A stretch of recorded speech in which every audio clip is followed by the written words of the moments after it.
Welcome back to my YouTube channel. എല്ലാവർക്കും എൻ്റെ YouTube ചാനലിലേക്ക് വീണ്ടും സ്വാഗതം. നമ്മളിന്ന് ഫോട്ടോഷോപ്പിനെ കുറച്ചും കൂടി കൗതുകമായിട്ട് എങ്ങനെ പഠിക്കാം, ഏറ്റവും കുറച്ച് സിമ്പിളായിട്ട് പഠിക്കാമെന്ന് നമുക്ക് നോക്കാം. കുറേ ടൂൾസുകളുണ്ട്, എന്നാലും കുറച്ചും കൂടി ടൂൾസ് നമ്മൾ മാത്രം എടുത്തിട്ട് എങ്ങനെ അതിന് സിമ്പിളായിട്ട് പഠിക്കുക എന്നുള്ളതാണ് നമ്മൾ ഈ വീഡിയോയിലൂടെ നോക്കാൻ പോകുന്നത്. നമുക്ക് നേരെ വീഡിയോയിലേക്ക് പോകാം. അപ്പോൾ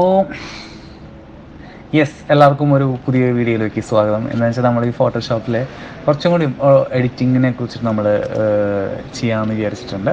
ഓക്കെ, അപ്പോൾ നമ്മളിത് ആദ്യം ചെയ്യാൻ പോകുന്നത് നമ്മളിപ്പോൾ എടുത്തു വെച്ചിരിക്കുന്ന കുറച്ച് ഫോട്ടോസ് ഉണ്ട്. ഓക്കെ, ആ ഫോട്ടോസിൽ നമ്മൾ സെലക്ട് ചെയ്തൊരു ഫോട്ടോ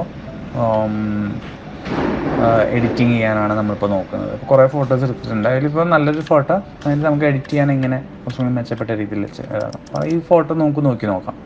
ഇപ്പോൾ ഇത് കാണുമ്പോൾ തന്നെ നമുക്ക് കാണാൻ പറ്റും നല്ല ഫോട്ടോ ആണ്, പക്ഷേ കുറച്ച് ഭാഗം ഇങ്ങനെ ഉണ്ടോ ഡള്ളായി പോയിട്ടുണ്ട്. വലിയ ക്ലാരിറ്റി ഉള്ള ഫോട്ടോ ഒന്നുമല്ല, എന്നാലും നമുക്ക് അതിനെങ്ങനെ മെച്ചപ്പെടുത്താം എന്ന് നോക്കാം. ഓക്കെ, നമ്മൾ ഓപ്പൺ വിത്ത് കൊടുക്കാം. ഓപ്പൺ വിത്ത് ഫോട്ടോഷോപ്പ്. ഞാനിപ്പോൾ CS6 ആണ് എടുത്തിരിക്കുന്നത്. ഇതിൽ നമ്മളൊരു സംഭവമുണ്ട്. ഇതാണ് ക്യാമറ റോ 7.0. ഇത് ഇൻസ്റ്റാൾ ചെയ്യണം. ഇത് ഇൻസ്റ്റാൾ ചെയ്ത് കഴിഞ്ഞാൽ നല്ലൊരു സംഭവം തന്നെയാണ്. നമുക്കിത് ഞാൻ എൻ്റെ ഡിസ്ക്രിപ്ഷൻ ബോക്സിലിടാം ഇതെങ്ങനെയാണ് ചെയ്യുന്നതെന്നുള്ളതൊക്കെ, ഇൻസ്റ്റാൾ ചെയ്യുന്ന കാര്യങ്ങളൊക്കെ.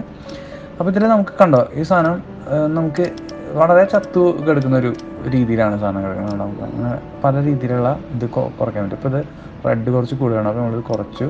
ഓക്കെ, കുറച്ചുകൂടി മെച്ചപ്പെടാനായിട്ട് നമുക്ക് എടുക്കാൻ പറ്റും. കാരണം കുറച്ച് റെഡിഷ് കൂടുതലാണ്. ഇപ്പോൾ അങ്ങനെ റെഡ് കൂടും.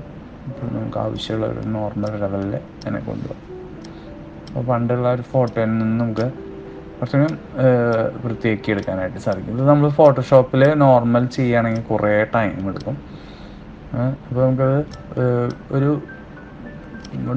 ഡെഡായി പോയി കിടക്കുന്നൊരു ഫോട്ടോ നമുക്ക് അങ്ങനെ കുറച്ചും കൂടി മെച്ചപ്പെടുത്താം എന്നാണ് നമ്മൾ ഇതിനുള്ള കാണിക്കുന്നത്. ഓക്കെ, അപ്പോൾ ഇതിങ്ങനെ ആക്കിയിട്ട് നമ്മൾ ഒരു തെറ്റില്ലാത്ത രീതിയിൽ നമ്മൾ ആ സാധനം ചെയ്തിട്ടുണ്ട്. ഓക്കെ, നമ്മളതിന് ഓപ്പൺ കൊടുക്കാം. അപ്പോൾ ഈ ഓപ്പൺ കൊടുക്കുമ്പോൾ നമ്മൾ കൊടുത്തിരിക്കുന്ന ആ സെറ്റിങ്സ് കറക്റ്റ്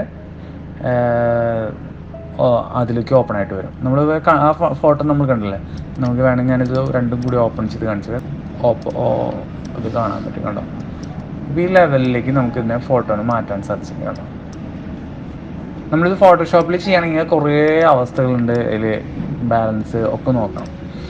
ഓക്കെ, അപ്പോൾ നമ്മളിത് വളരെ സിമ്പിളായിട്ട് ചെയ്യാൻ പറ്റുന്നൊരു കാര്യമാണിത്. നമുക്കൊരു എഡിറ്റിങ് ഒന്നും അറിയണമെന്നൊന്നുമില്ല. ഇതിങ്ങനെ ജസ്റ്റ് ഒന്ന് ചെയ്തിട്ടാൽ മതി. നമുക്കിതൊക്കെ വാൾപേപ്പർ ഇടാൻ പറ്റും, പല രീതിയിൽ നമുക്കതിനെ കാണിക്കാൻ പറ്റും. കേട്ടോ, നമുക്കിപ്പോൾ ഈ വേറൊരു ടൂളും കൂടി പഠിക്കാം.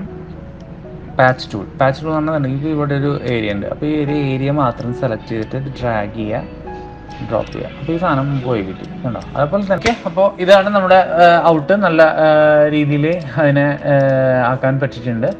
നമ്മളത് വേറെ രീതിയിൽ പറഞ്ഞാൽ കുറച്ചും കൂടി കളർ ഇതാക്കാം. മാച്ച് കളർ എന്ന് പറയുന്ന ഒരു സാധനമുണ്ട്.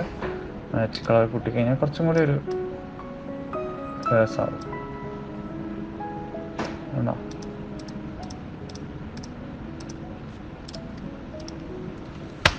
ആണോ, നമുക്ക് ഈ ഫോട്ടോസിനൊക്കെ അതിന് കുറച്ചും കൂടി വേറെ ലെവലിലേക്ക് എത്തിക്കാനായിട്ട് സാധിച്ചിട്ടുണ്ട്. നിങ്ങളിത് ട്രൈ ചെയ്ത് നോക്കണം. Thank you. ഇപ്പോൾ ഈ വീഡിയോയിലൂടെ നിങ്ങൾക്ക് കുറച്ചെങ്കിലും കാര്യം മനസ്സിലാക്കാൻ പറ്റിയെന്ന് വിശ്വസിക്കുന്നു. നമുക്ക് അടുത്ത വീഡിയോയിലൂടെ കുറച്ചുകൂടി കാര്യങ്ങൾ മനസ്സിലാക്കാം. നിങ്ങൾ കാരണം എൻ്റെ യൂട്യൂബ് ചാനൽ സബ്സ്ക്രൈബ് ചെയ്യാനും ഫോളോ ചെയ്യാനും മറക്കരുത്.